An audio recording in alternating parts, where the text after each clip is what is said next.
Assume there is a hollow hemisphere whose radius is r and total mass is m. Okay. Clearly, it's a continuous mass distribution. Mass, like particles are placed or present one next to another, and there are infinite number of particles. It's a continuous mass distribution. Okay. Can any of you tell me if this system, okay, the hollow hemisphere, has a line of symmetry?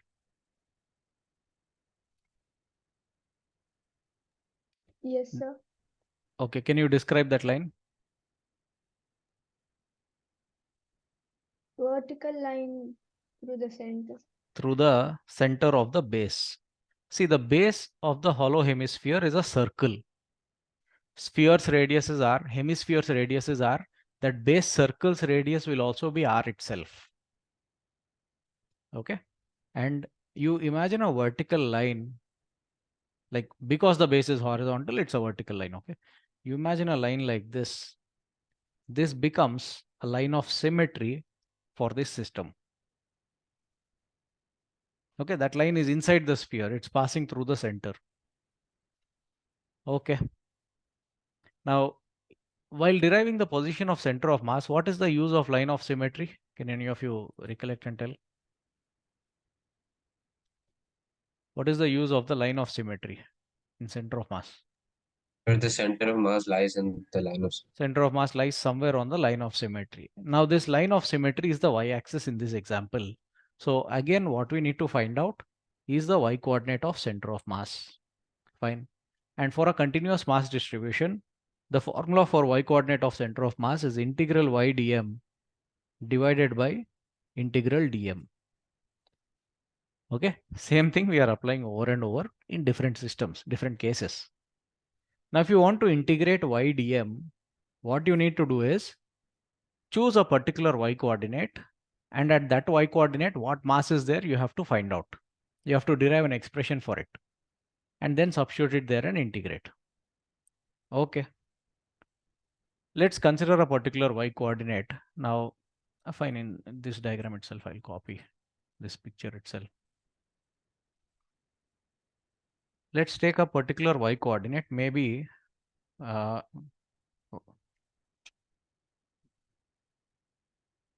this level. We'll call this height as y. And at that height, let us visualize what mass is present. Now, this is the side view, as you all can visualize. You can assume all this mass between these two lines that I have drawn. Actually, you have to imagine a horizontal plane, one horizontal plane at a height y, and the next horizontal plane after a small height dy. Okay, that thickness is dy. So I am drawing two horizontal planes like this. Between those two horizontal planes, there will be some mass. That mass will be our dm now. That's the mass which is present at the height y. Okay. Now we can't directly integrate y dm. So what should we do? We should express dm in terms of dy. Yeah, that is what we will work on. We need this in terms of dy. If that is difficult to do, okay, which happened in case of semicircular ring, if you remember, expressing dm in terms of dy was difficult. If that is difficult to do, you can take help of some other variable. Like in that case, semicircular ring, we expressed y in terms of theta and dm in terms of d theta. Okay, we change the variable altogether. That also can be done. So let's try first. Now, okay, one of you recollect and tell me, we have been doing this in the last 3 classes. dm is an element here, some part of this mass distribution that is given to you. If you ever want to derive an expression for, the mass of an element, what should you think of? Or what are the factors you need to consider?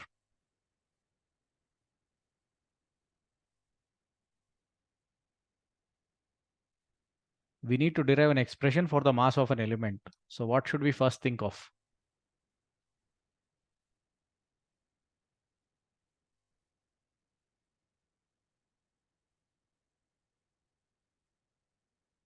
Okay. In case of a rod, Sir, we have to express DEM in terms of dy. see, we have to express dm in terms of dy. That's fine. Dy is a height. You can't directly express mass in terms of height always. Okay, so there's something you need to think of. Okay, when we derived the position of center of mass of a rod, what did we write dm as?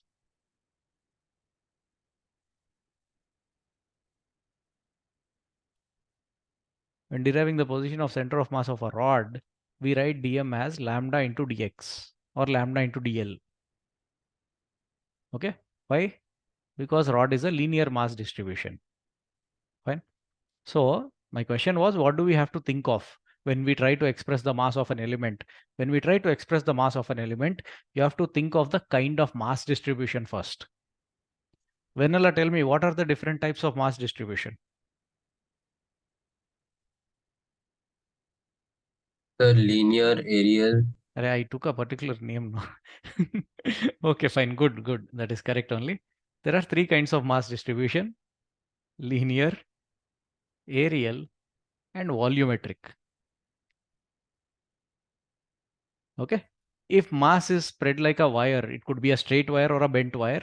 We call it linear mass distribution. If mass is spread over a surface, surface may be flat, surface may be curved, we call it aerial distribution. If mass is spread over the entire volume of the object, we call it volumetric distribution. Okay. Vanilla, tell me what kind of mass distribution is a hollow hemisphere? Aerial, sir. Aerial, good, good. Okay, it's a curved surface, that's all. Inside the hemisphere there is no mass, it's empty. Only on its surface there is mass. Okay, so this is an aerial mass distribution, and for aerial mass distributions we use aerial mass density. What is aerial mass density? Sigma. That is nothing but mass per unit area, dm by dA.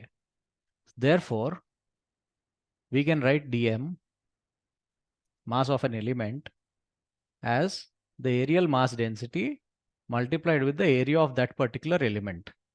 And this is a uniform hollow sphere that we have considered. I didn't tell you that some particles are heavier than the others. All particles are identical. Okay, so it's a uniform hollow hemisphere. For a uniform system, small mass by small area will also be equal to total mass by total area.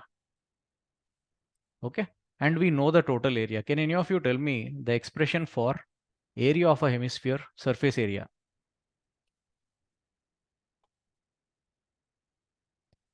Surface area of a hemisphere.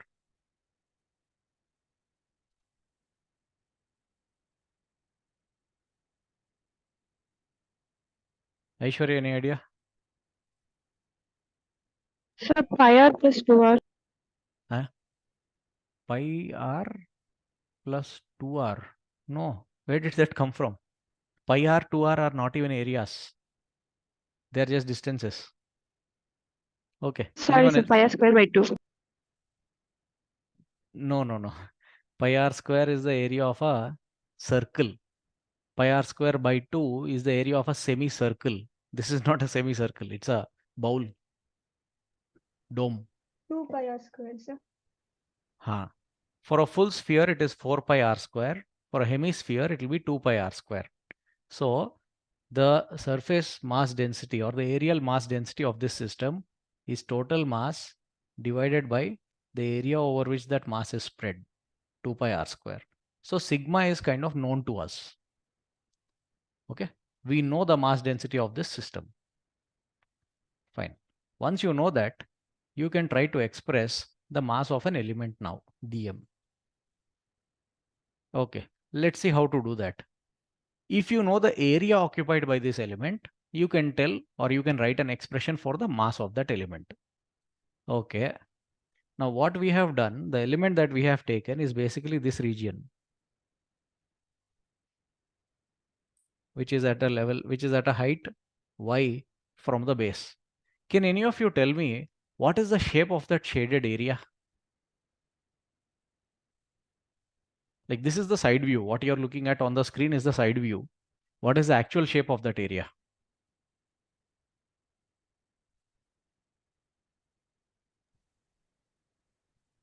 Ring, sir. Ring, correct. And okay, actually not a proper ring also, but yeah, it's almost like a ring. It looks like this. You all must have seen this, no? Like onion rings you must have seen. It's like that. Okay, just a moment, I'll try to find an image of one. 1 second. Right. You can even visualize it this way. So let's say this is the cross section.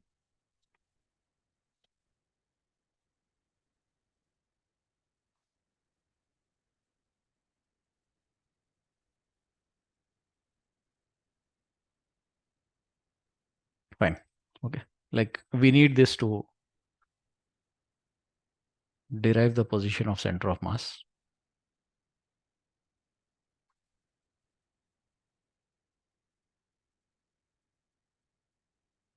Okay. The elements, when seen from the side, actually look like this. Fine. Hope the visualization is clear. If you have any doubts, you can ask. So this area, this shaded area is what the mass dm occupies.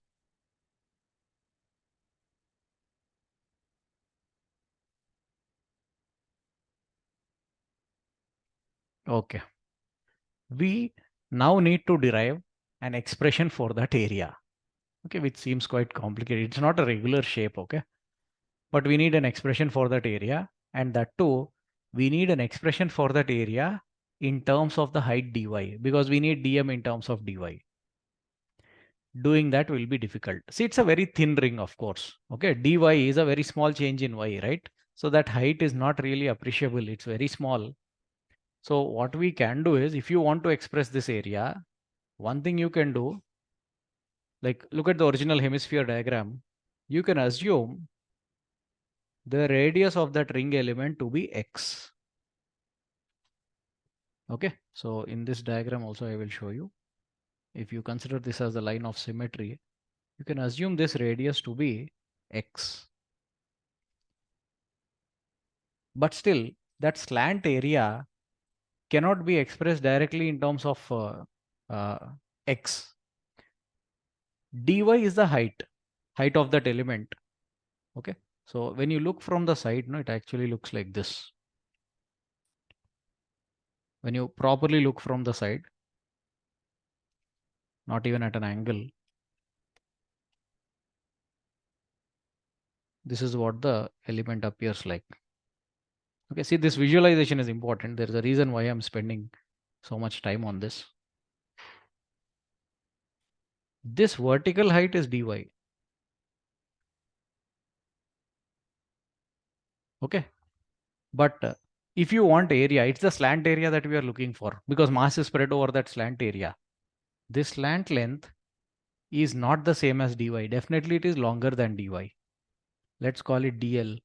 Therefore, if you want to express the area, that slant area, one way you can do it is circumference. It's in the shape of a ring, right? So its circumference is 2 pi x. You can multiply that with the slant length dl. That is dA. But this is of no use to us. We wanted dA in terms of dy. And there's no definite relation between dy and dl. So we can't express dA in terms of dy. Becomes difficult.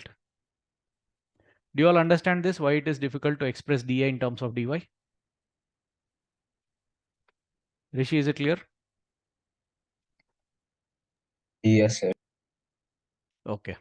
It's like, it's very similar to the problem we faced when we tried to derive the position of center of mass of a semicircular ring. Here also, we could not express dy in terms of dl. There's no definite relation between them. Okay, for one dy you will have certain dl, for another dy you will have another dl, because the inclination keeps changing for that surface. Same problem we are facing here also. And the way we get out of that problem is also the same. What did we do in case of a semicircular ring? We took help of the angle theta. We'll do the same in case of a hollow hemisphere also. So these onion rings, or these rings that have formed, what we are going to do is we'll consider one of those rings.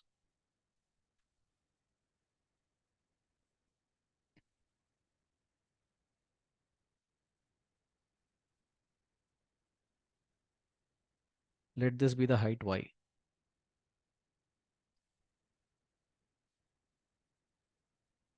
Consider one ring at that height.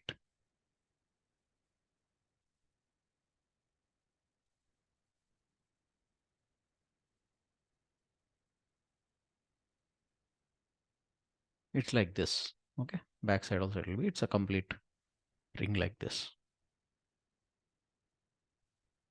Okay. The edges of that ring, we will join them to the center of the hemisphere. Okay. So when you look at it from the side, okay, like perfectly from the side,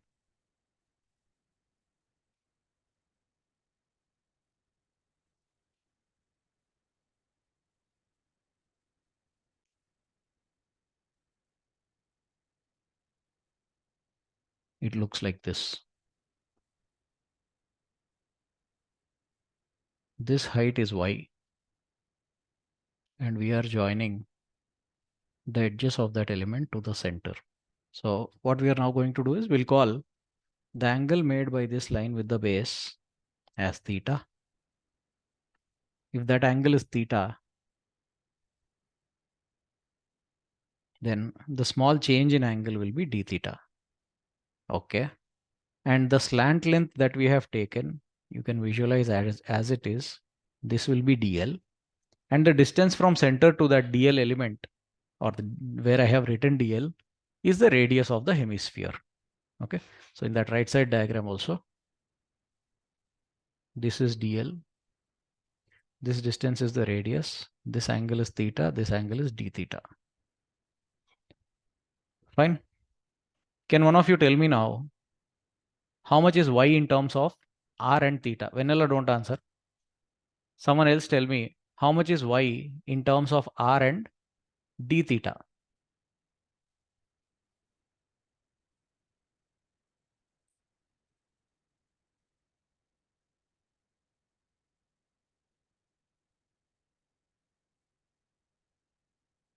dl is in the shape of an arc. That's the hint.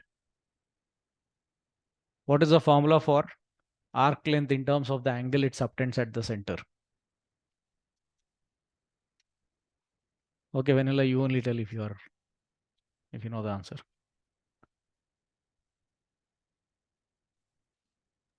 See, there's a right angle triangle Y formula. d theta, sir.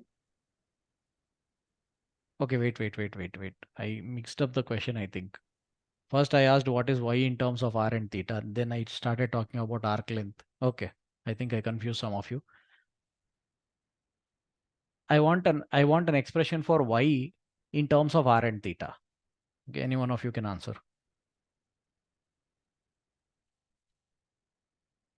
Y in terms of Y r sin theta, sir. y is equal to r sin theta. See, there's a right angle triangle here. Okay, you have to make use of that. That's all.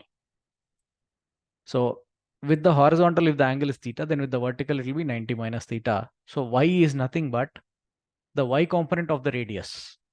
Okay, you can write y is equal to r sin theta. Y is the y component of the radius. Aishwarya, is this clear? Yes, sir. Okay. Yusuf, did you understand how y is r sin theta?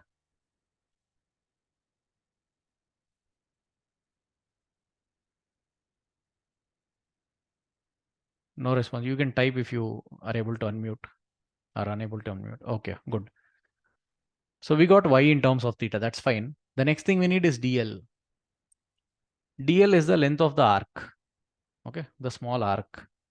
Can any of you tell me how to express arc length in terms of the angle subtended by the arc at its center?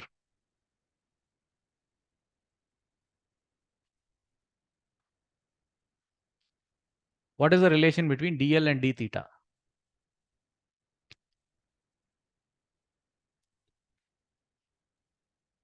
R d theta, sir. dl is equal to r d theta, correct. See, you all need to practice derivations. These derivations are most important because we'll be using them very frequently. Okay. Just because the result has been derived in class, don't leave it like that. Not just my classes. whether you're learning other subjects or from some other teachers also in your school, you need to get a perfect grip on what the teacher is doing in the class. Okay, don't just think like sir has explained, we got this formula, so we'll use this formula. How did sir approach the problem? How did they derive the result? That is more important. Okay, fine. So we write dl is equal to r d theta. It comes from this. We know L is equal to r theta. Length of an arc is radius of the arc multiplied with the angle subtended at the center. Now this small length will be radius into small angle. That's all. So dl is equal to r d theta. Now why are we doing all this? You have to keep our aim in mind. We need to derive an expression for the position of center of mass. We failed to express dm in terms of dy. So what we are doing is we are converting, or we are converting y and dm to theta terms. So we got y as r sine theta, dl is r d theta, that's fine. But just based on the slant length, you can't tell the mass. We still have to derive an expression for dm. dm is sigma into dA. That is sigma into 2 pi x dl. Okay, this we had already discussed. 2 pi x is this circumference of the ring. dl is the slant length of the ring. So if you multiply that circumference and the slant length, you will get that slant area. That's the idea. Okay. But from ring to ring, the x value will change. Okay, when you chop an onion like this, all the rings won't have the same radius. Okay, so x is a variable. Now one of you tell me from this diagram itself, what is x in terms of r and theta? Vanilla, don't answer. Okay, you can see in the right side diagram, I'm marking x. How do you express x in terms of r and theta? Because x is also a variable. We don't want multiple variables. Where is it? R cos theta. Good. It's nothing but the horizontal component of r cos theta. Okay. So we can write dm as 2 pi sigma x is r cos theta and dl is r d theta. Okay, we are getting somewhere. So this can be written as 2 pi sigma r square cos theta d theta. That is what is the mass of the element that we have considered. And successfully we have expressed mass in terms of theta.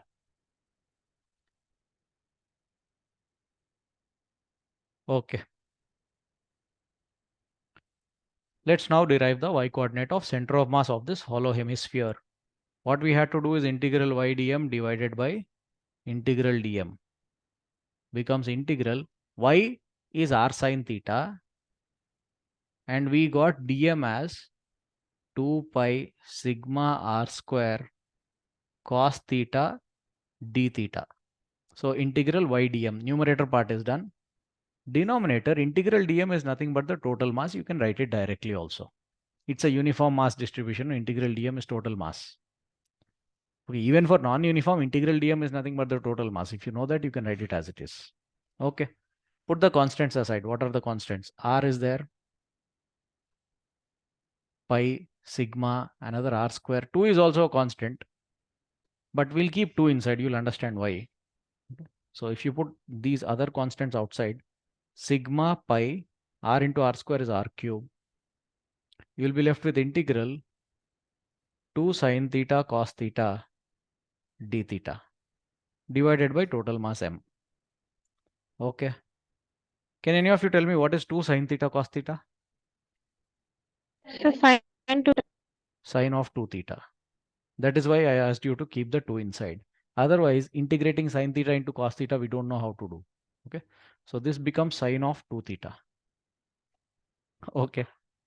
What is integral sine of 2 theta?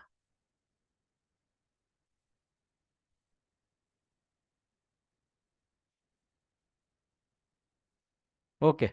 Brush up your integration a little bit. Integral sine 2 theta will be minus 1 by 2 cos of 2 theta.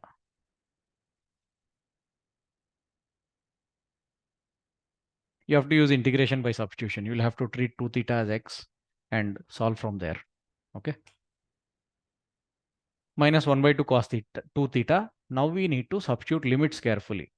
Okay. I'll take you to that diagram. Now you can see theta in this diagram. Theta is here. to cover the entire hemisphere, from what angle to what angle should theta vary? Think carefully and answer. From ring to ring, that angle will keep changing. Okay. So for the bottommost ring, how much is the angle theta? And for the topmost ring, how much is the angle theta is what I'm asking. The bottommost will be 0. Good. Bottommost ring, theta is 0. Topmost will be 180. Why will it be 180 for the topmost ring? Imagine a ring at the top. I'm just drawing a yellow ring, a small one. Okay, like this. Actually, it should be tending to 0. The size should be tending to 0 as you go to the top. Now, you will be connecting it like this. How much is this angle, Rishi? How much is it tending to become? 90. 90 only. Okay. As the angle increases from 0 to 90, all the rings will get covered. You don't have to bother about the other side because ring includes both sides, left side and right side. Yusuf, is this clear? Why the topmost ring? Why for the topmost ring the angle is 90? Topmost ring will be a small ring like this. And if you join its edges to the center of the hemisphere, you get one line like this and you get another line like this. So that small angle is d theta. This big angle is theta. And what will it become? 90 degrees. Okay, it will be 90 degrees for the topmost ring. So the limits for the angle will be from 0 to 90 degrees. Okay, we'll substitute this now. Put the minus half outside. Minus sigma pi r cube by 2m. And cos of 2 into 90. 2 into 90 is 180. Cos 180 is minus 1. Minus of cos of 2 into 0, cos 0. Cos 0 is 1. Minus 1 is minus 2. So I can cancel the minus and the 2 with this. What are you left with? Sigma pi r cube divided by m. And what is sigma? The surface mass density or the areal mass density. Sigma is nothing but, okay, in place of sigma I'm writing total mass by area, 2 pi r square. Now mass gets cancelled, pi gets cancelled, r cube r square, 1 r will remain. The final answer you get is r by 2. Easiest result to remember, but derivation is quite lengthy. Still, it's an important and interesting derivation. Okay, how to consider element, how to write its area, how to write its mass, why we change the variable. There are a lot of things involved here. So y coordinate of center of mass of the hollow hemisphere. Okay, like that bowl, and it's an open bowl, not a closed bowl. The base is not closed. Okay, only the curved surface we have taken. We didn't take the flat base. For that curved surface, the center of mass will be exactly at r by 2.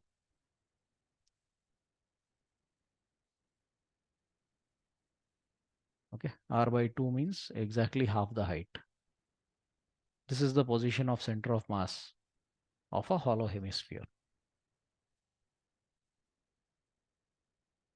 Okay, let's quickly go through the derivation. First, it's a continuous mass distribution. We have identified a line of symmetry. Center of mass has to lie somewhere on that line. Finally, what we found is also that only. We find that it lies on this line at a height of r by 2. Okay. So what we need is the y coordinate of center of mass, which is integral y dm divided by integral dm. But to integrate y dm, you need dm in terms of dy. Now, whenever you need dm, not just in this question, in any problem, if you want to express the mass of an element of a system, you first need to think of the mass distribution in that system. Okay, there are 3 kinds of mass distribution: linear, aerial, volumetric. In this case, the dome is nothing but a curved surface. Okay, it's an aerial mass distribution. Inside there is no mass. Okay, fine. So we use aerial mass density sigma, which is total mass by total area or small mass by small area. So small mass can be written as sigma into dA. Okay, but we didn't want dm in terms of dA. We wanted dm in terms of dy. So we visualize that area dA first. It's in the shape of this onion ring with curved surface or slant surface. Okay. When we try to express that area, we got it in terms of dl, slant length, not in terms of the height. And it was difficult to relate the slant length and the height. Okay. So what happens, or what we do is, we take help of some other variable. We change the variable altogether. We take help of theta, just like we did in case of semicircular ring. And finally, we get the answer r by 2. Okay. Let's take a break from derivations. Let's use these derivations. So tell me, first we derived y coordinate of center of mass of a semicircular ring. Can any of you recollect and tell me where it was? The y coordinate of center of mass of a semicircular ring. Okay. You all need to derive these. Fine. Derive and remember. Remember, you'll anyway remember. Like, we'll keep using these again and again. You'll remember, not an issue. Okay. Don't sit and by heart, but derive it. Semicircular ring, the height of center of mass from the base is 2r by pi. Next, we derived for a semicircular disk.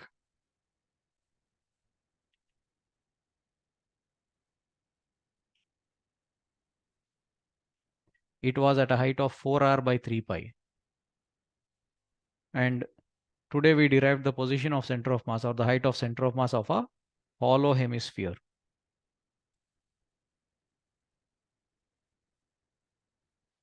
It is at a height of r by 2 above the base. Okay. Let's make use of all this. Consider this system, all of you. Derive the position of its center of mass.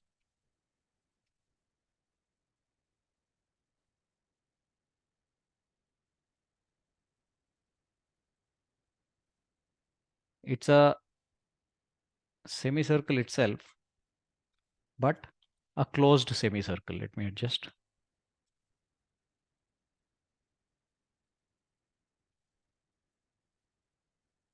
Okay, so it's not a semicircular ring. It's a closed semicircle, and its radius is r. It's made of uniform wire. Okay. Find out the position of its center of mass. Do this, all of you.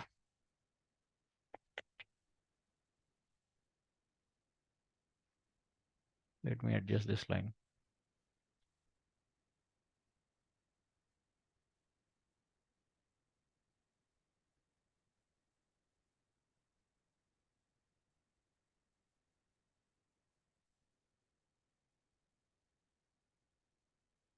Recollect all the ideas we discussed about center of mass. Which idea is applicable? You're not going to integrate and find. You don't have to integrate in this case.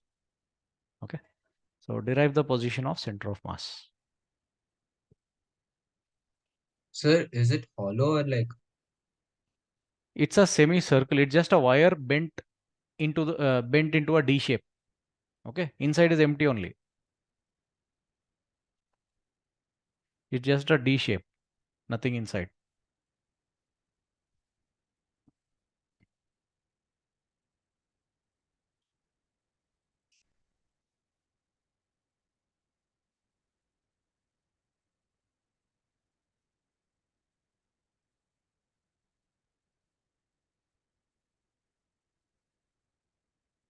Okay. If any of you have an idea, share it. Will like solution will do. But how will you find out the position of center of mass of this object?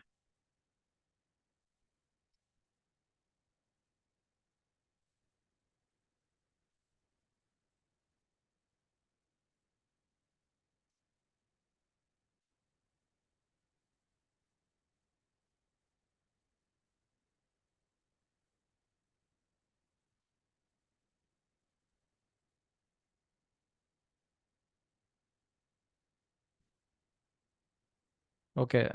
Aishwarya, can you tell me any one of the ideas we discussed about center of mass? Ideas or properties we discussed of a center of mass, not the formula. Sir, it lies on the line of symmetry. Okay, good. That is one of the ideas. If there is a line of symmetry for a system's mass distribution, center of mass should lie on that line. Okay. Rishi, does this system have a line of symmetry or not? Yes, sir. Okay, the vertical line. So what we need is the y coordinate of center of mass. Okay. But still, we are not going to integrate. We don't have to integrate. Vanilla, can you tell me any other idea we discussed about center of mass?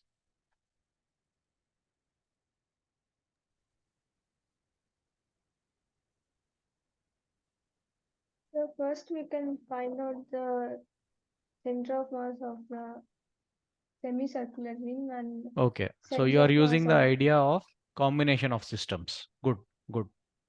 So what she's saying is, we will treat this as a collection of two separate systems whose center of mass we already know. What are the two separate systems? One is the semicircle, okay, the open semicircle. The other one is the horizontal part, rod. Okay, so what we are going to do is we'll treat it as a collection of two objects like this. One is this, the other is this.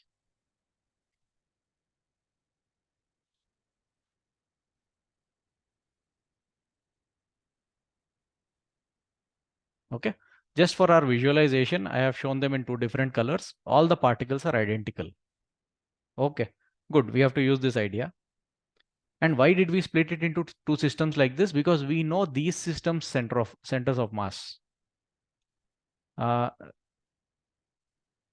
Rishi, tell me, where is the center of mass of a semicircle? Semicircular ring.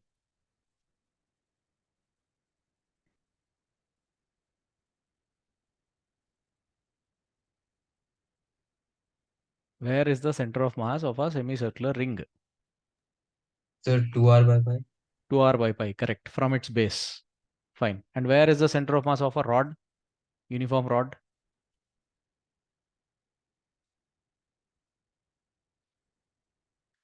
Anyone? Center Sir, of L mass by of a 2. uniform rod.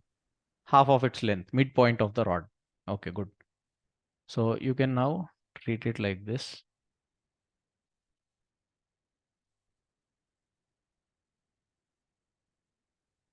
Okay, there is a semicircle and a rod.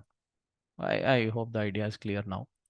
And what we are going to do is that entire semicircle. See, this is a combination of systems. What is the idea about combination of systems? When you have to find out the position of center of mass of a combination of two or more systems, each system will be replaced by a single particle. And where will you put that single particle? At its corresponding or respective center of mass. Okay. The orange part is in the shape of a semicircle. For a semicircle, the center of mass is at a height of 2r by pi. So all that orange mass, we'll call it as m1, it has to be assumed to be present at that height. Okay.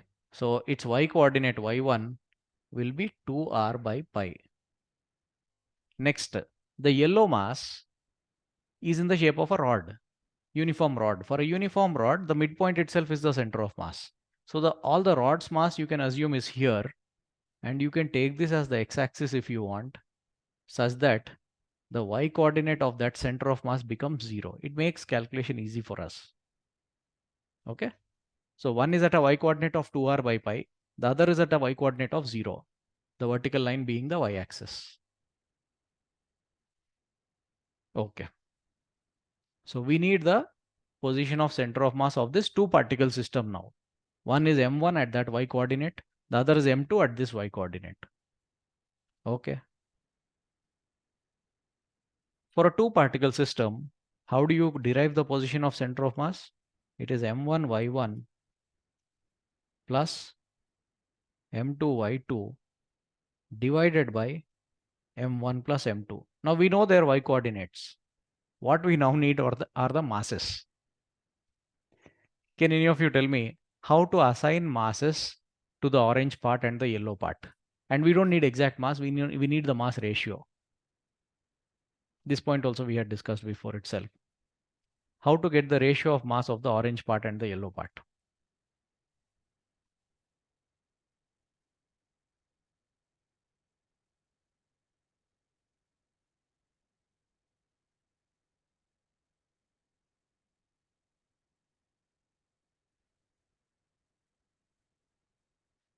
Okay. How did we solve that L-shaped object question?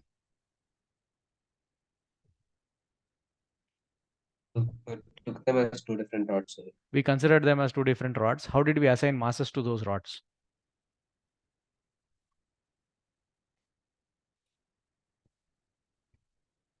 we don't have to go back every time. I think you can use some logic and tell. How did we assign masses to the two sides of the L-shaped object? Sir, we use ratio of center of mass. Not ratio of center of mass, we use ratio of length. Center of mass is a point. Okay. We used ratio of length. Why did we use ratio of length? Because that was a linear mass distribution. Okay, see it. I am asking you how to express mass of parts of the system. So I told you that logic today itself. I mean, we recollected that logic today also. That if you want to express the mass of a part of a system, you first need to think of what kind of mass distribution is there in that system. Now, this D-shaped object is a linear mass distribution. It's a wire bent into the shape of a D. Linear mass distribution. So mass of one of its parts will be proportional to length of that part. Okay. So M1 is proportional to that curved length and M2 is proportional to that straight length. Rishi, how much is the curved length? If radius is R.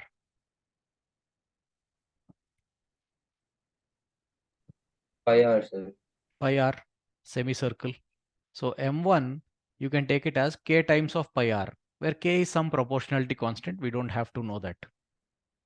Okay. M1 is proportional to the length pi R. Next, Aishwarya, how much is the length of that straight part if the radius is R? So 2R. 2R, 2 times the radius. So the same proportionality constant into 2R.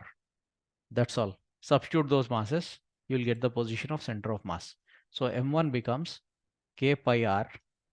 And what is the y coordinate? 2R by pi. M2 becomes K into 2R. I'll write it as 2KR. What is its y coordinate? 0.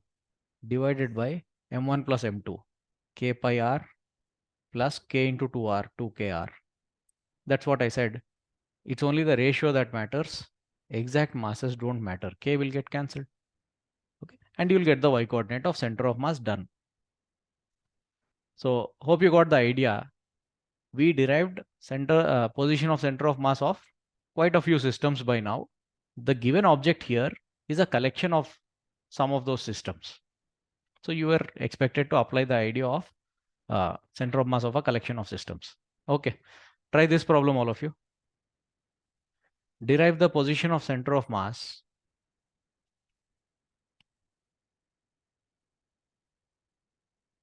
of a closed hollow hemisphere.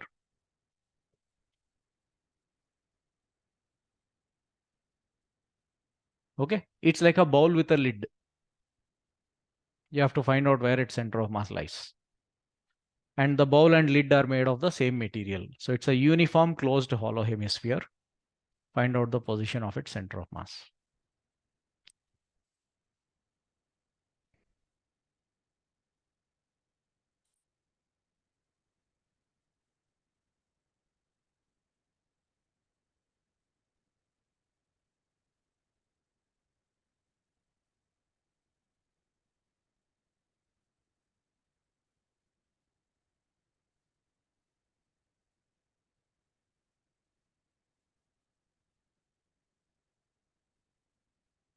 I'm just drawing the diagram. You think of some idea and start solving. Okay.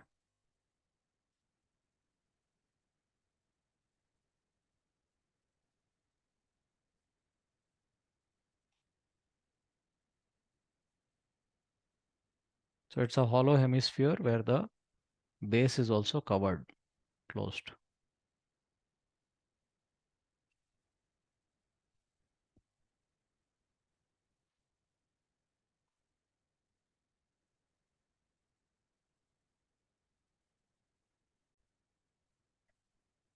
Okay.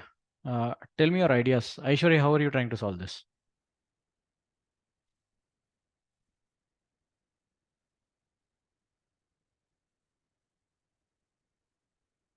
So I found the y coordinates.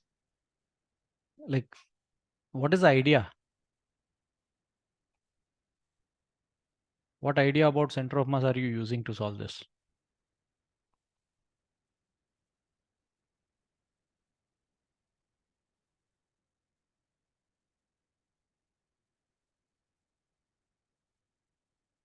Okay, anyone else?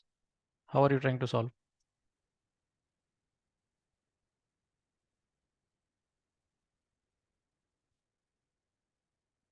Rishi, any idea? Or Aishwarya, you said you found the y coordinate of center of mass. Y coordinate of which center of mass did you find? Sir, of the hollow hemisphere first and then the semicircular So disk. that's the idea that I was asking. You're treating it as a collection of collection of systems, right? That's the idea. And it's not a, okay, one part is hollow hemisphere, that's fine. The other part is not a semicircular disk, it's a full disk.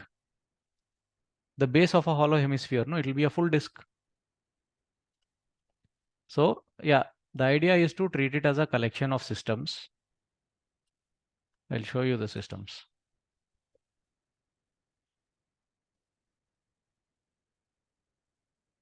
One is a hollow hemisphere, okay, bowl. The other is the lid of the bowl.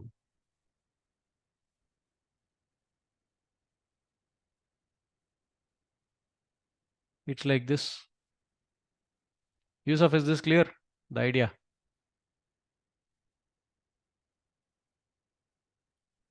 Okay. Why did we treat it as a collection like this? Because we know where the center of mass of a hollow hemisphere bowl lies, and we know where the center of mass of a disk lies. For a full disk, where is the center of mass? Can any of you tell? Where is the center of mass of a full disk?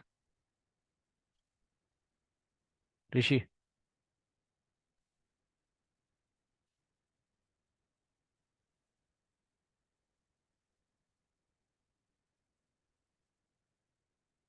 Full disk is a circular plate. Where is its center of mass? Anyone? Sir, it's center only. It's geometrical center. Correct. Okay, fine. So for the hollow hemisphere, we just derived today itself, the center of mass is at a height r by 2. Okay, so we'll assume one mass to be present there. And for the circular disk that is present at its base, the center of mass is here at a height 0. We'll call that as m2. So m1 is this mass of the dome, and m2 is the mass of the disk. Okay. We know the positions of their centers of mass. So what we want is the overall y coordinate of center of mass, which is m1 y1 plus m2 y2 divided by m1 plus m2. We still need to know the ratio of their masses. Okay, Vanilla, you gave an answer. What ratio of masses did you use?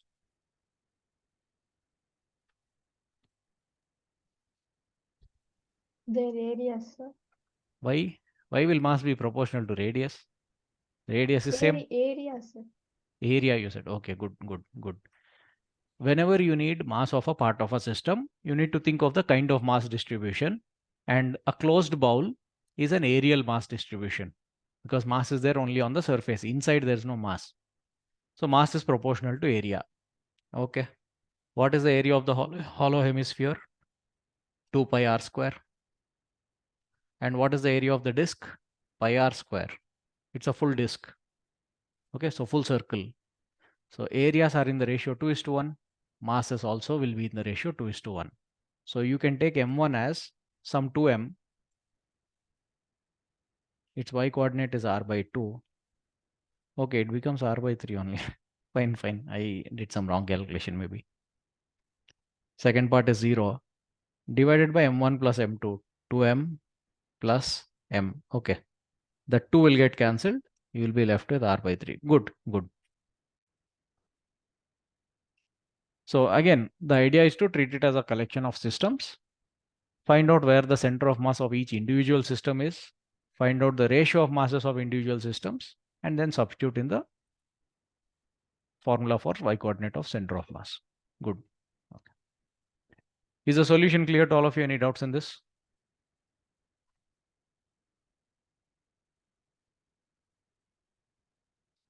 Okay. Let's do one more derivation. The last of these derivations. We have discussed linear mass distributions. We have discussed areal mass distributions. Now we'll consider one volumetric mass distribution. Tell me this first, any one of you. Where do you think is the center of mass of a solid sphere? Solid sphere is laddu. Okay. Where do you think its center of mass lies?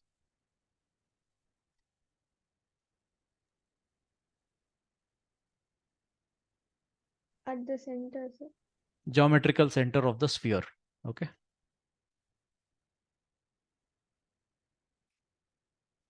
Because solid sphere has infinite lines of symmetry. Every diameter is a line of symmetry. And they all meet at the center. So automatically that center becomes the center of mass. Okay. The next system we are going to take is a solid hemisphere.